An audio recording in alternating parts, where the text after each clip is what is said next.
Bien chers amis de Café Évangile, l'ange lui répondit, « L'Esprit Saint viendra sur toi et la puissance du Très-Haut te prendra sous son ombre. C'est pourquoi celui qui va naître sera saint, il sera appelé Fils de Dieu. » Chers amis, essayez de mettre de côté tout ce que vous savez sur Jésus et réfléchissez simplement à ces paroles de l'archange Gabriel comme si vous les entendiez pour la première fois, comme l'a fait notre Sainte Mère. On lui a dit qu'elle aurait un enfant, même si elle n'avait pas eu de relation avec un homme. Il lui a été dit que cette grossesse se produirait sous l'ombre de l'Esprit Saint. Et on lui a dit que son enfant serait le Fils de Dieu. Que devait penser Marie de ces étonnantes révélations qui lui étaient faites par ce très glorieux archange? Chers amis, une personne ordinaire conclurait probablement qu'il s'agissait d'une sorte d'hallucination et que ce qu'elle voyait et entendait était le résultat d'un trouble psychologique passager. C'est ce que les gens de nos jours diraient. Peut-être rêvait-elle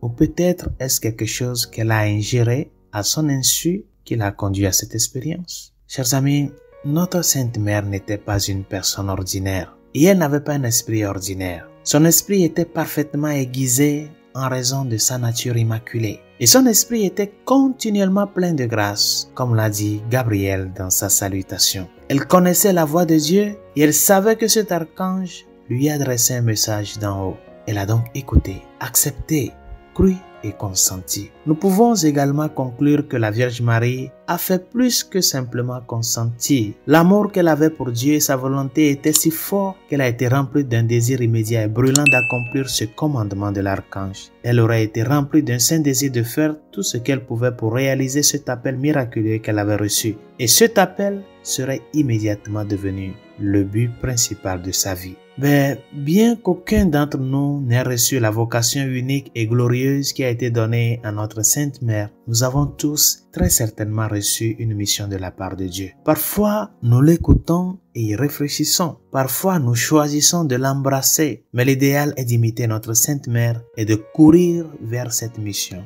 à ce que Dieu nous demande. Nous ne devons pas seulement être ouverts. Nous ne devons pas seulement nous soumettre. Nous devons également permettre à chaque désir de notre âme, à chaque passion que nous avons et à chaque désir ardent en nous de travailler à l'accomplissement de la volonté de Dieu. Qu'est-ce que Dieu vous appelle à faire dans la vie? Quel est votre but? Quelle est votre mission? Si vous avez du mal à répondre à ces questions, commencez peut-être par prier pour obtenir le saint désir profond et dévorant d'accomplir ce que Dieu a choisi pour vous. Si tout ce que vous désirez est l'accomplissement de la volonté de Dieu, alors lorsque Dieu vous révélera sa volonté, vous serez plus facilement et plus rapidement en mesure de l'accomplir. Résolution de ce jour. Encore une fois, plus de disponibilité à la volonté de Dieu. Dispose-toi pour que le Seigneur puisse t'utiliser comme un instrument pour aider une personne qui souffre, pour apporter un soutien nécessaire à une personne, pour partager ton expérience de chrétien et de chrétienne avec quelqu'un qui traverse les vallées de la mort,